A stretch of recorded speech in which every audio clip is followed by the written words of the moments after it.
Subhanalladzi asra bi'abdihi, dengan hambanya.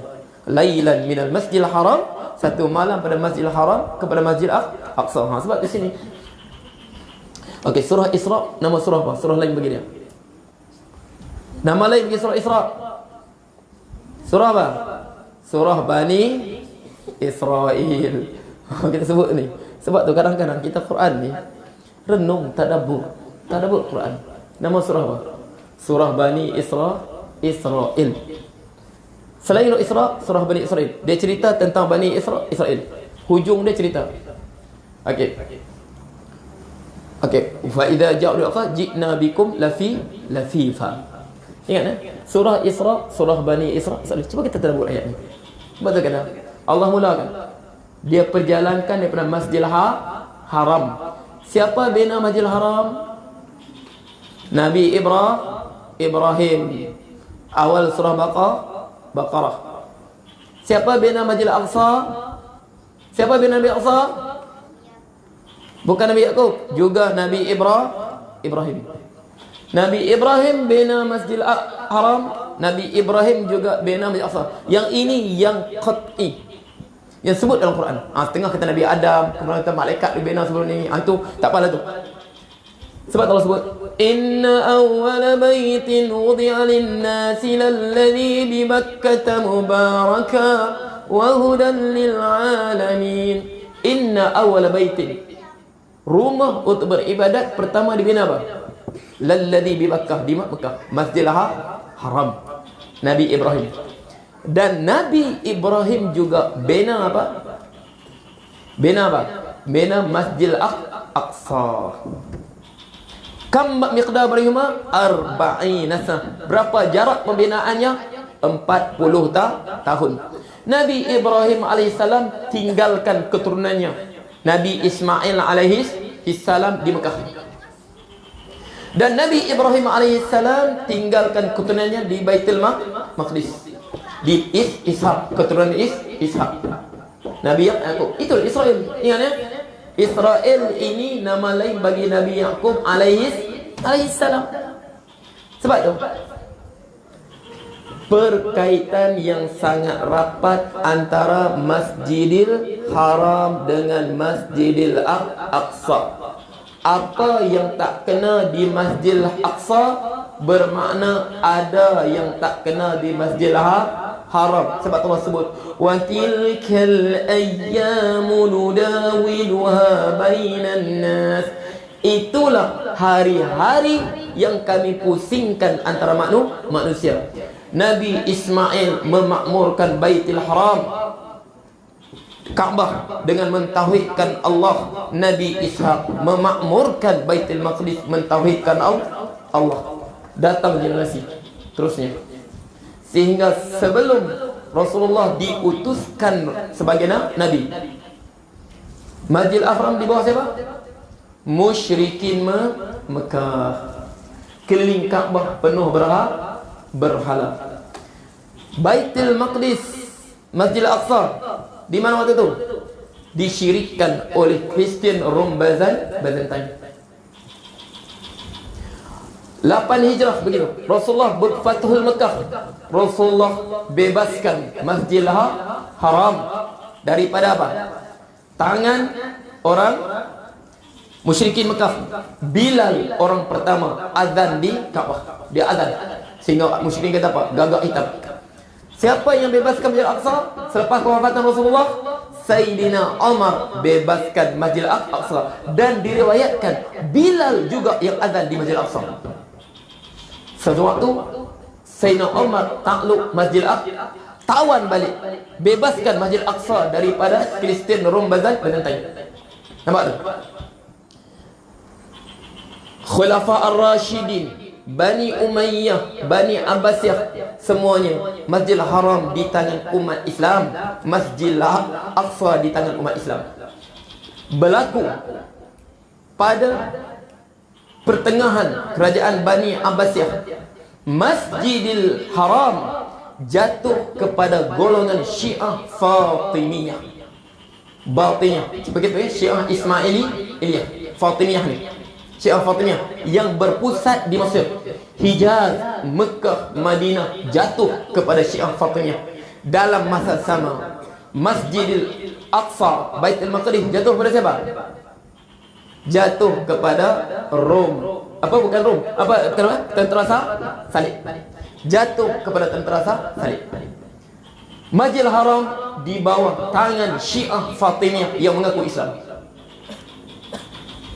Syiah Fatimiyah asalnya kerajaan Ubaidiyah yang bermula di sebelah Afrika.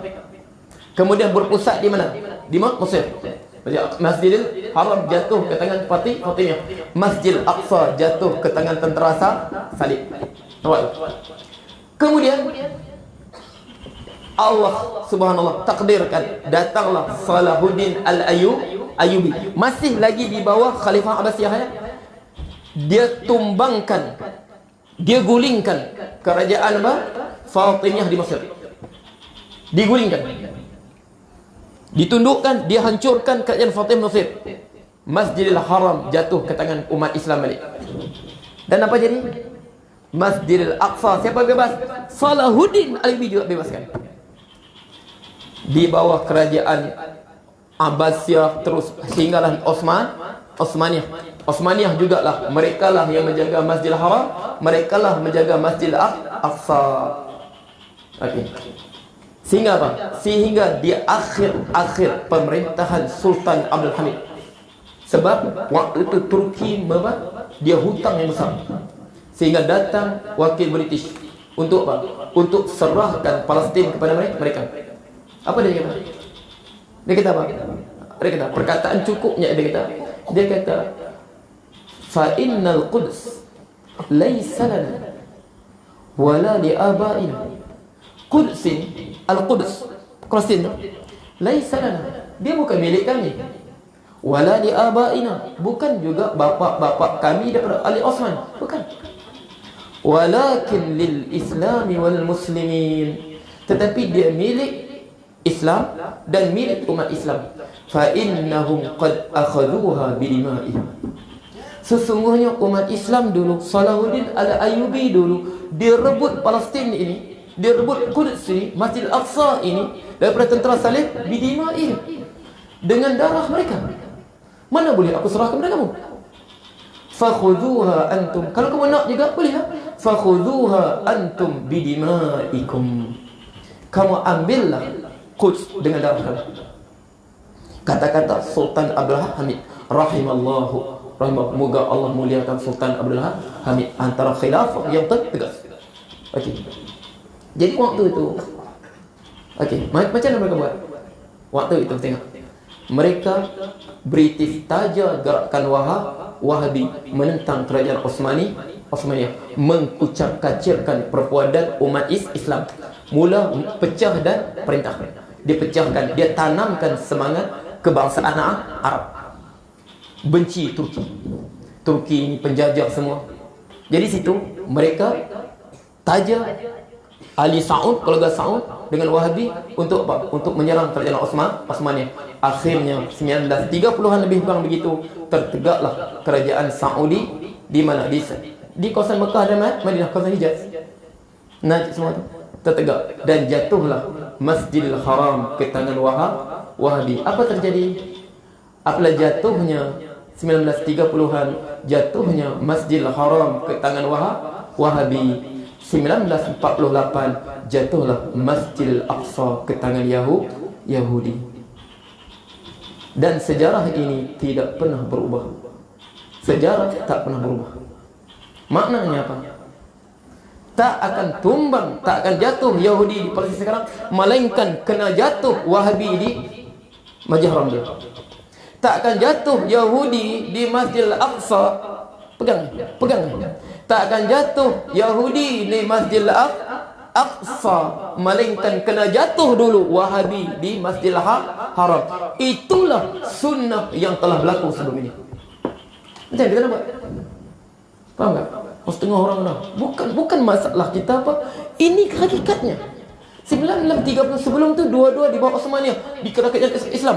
Dan itulah sejarah berlaku. Allah sebut, Allah gabungkan. Subhanallah. Waktu Isra' sendiri pun, waktu Isra' dan Mi'raj, Masjid Haram di tangan siapa waktu itu? Siapa kuasai? Musyrikin lagi. Musyrikin Mekah. Masjid Al-Aqsa siapa? Tentera Kristian Rom, kerajaan Rom, Byzantine. Faham tak? Inilah sebab kita kata, ya, Hamas berjuanglah untuk pertahankan marwah mereka. Tetapi mereka tetap takkan berjaya membebaskan Baitul Maqdis. Percaya takkan bebaskan. Hamas kah, jihad Islam kah, apa PLO? Itu apa?